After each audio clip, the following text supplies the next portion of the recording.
কালকে বিকিনি পরছি সেটা নিয়ে দেখতেছি যে মানুষ ট্রল করতেছে, অনেক উল্টাপাল্টা কমেন্ট করতেছে। বিশ্বের সবচেয়ে জমজমাট ও মর্যাদাপূর্ণ সুন্দরী প্রতিযোগিতা মিস ইউনিভার্সের ৭৪তম আসরে বাংলাদেশের প্রতিনিধিত্ব করছেন মডেল ও অভিনেত্রী তানজিয়া জামান মিথিলা।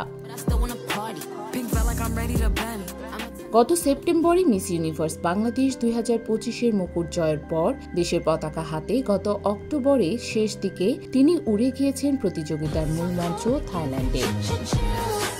থাইল্যান্ড থেকে সামাজিক যোগাযোগ মাধ্যম নেটিজেনদের মাঝে চলমান বিতর্কের বিষয়ে একটি ভিডিও বার্তা দিয়েছেন মিথিলা। সেখানে দেশের মানুষের প্রতি তীব্র ক্ষোভ ও হতাশা প্রকাশ করে তিনি তুলে ধরেছেন প্রতিযোগিতার কঠিন বাস্তবতা।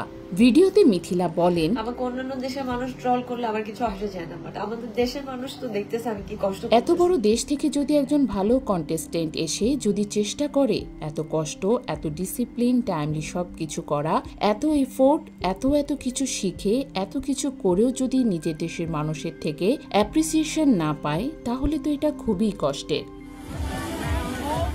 বিকিনি পরা নিয়ে তিনি বলেন, আর আমি কতবার বলবো, আমি যদি বিকিনি না পরি তাহলে আমি টপ 30-তেই যেতে পারবো না। তো আপনারা তো চান যে আমি জিতি, তো জিততে হলে আমাকে তাহলে তো বিকিনি পরতে হবে। এখানে আসলে রিলিজিয়ানের কিছু নাই, এখানে আমাকে জিততে হলে বাংলাদেশকে যদি জেতাতে হয় তাহলে আমাকে পড়তে হবে। তার কথায় এই জায়গাটা কিন্তু অনেক বড় একটা জায়গা, এতগুলো মানুষের সাথে কম্পিটিশন এবং সবাই ভালো, এখানে কেউ খারাপ না, সবাই ভালো। তো এদের সাথে কম্পিট করতে হলে আমাকে কিন্তু অনেক ভালো করতে হবে, আমার দেশের মানুষকেও অনেক আগায় আসতে হবে।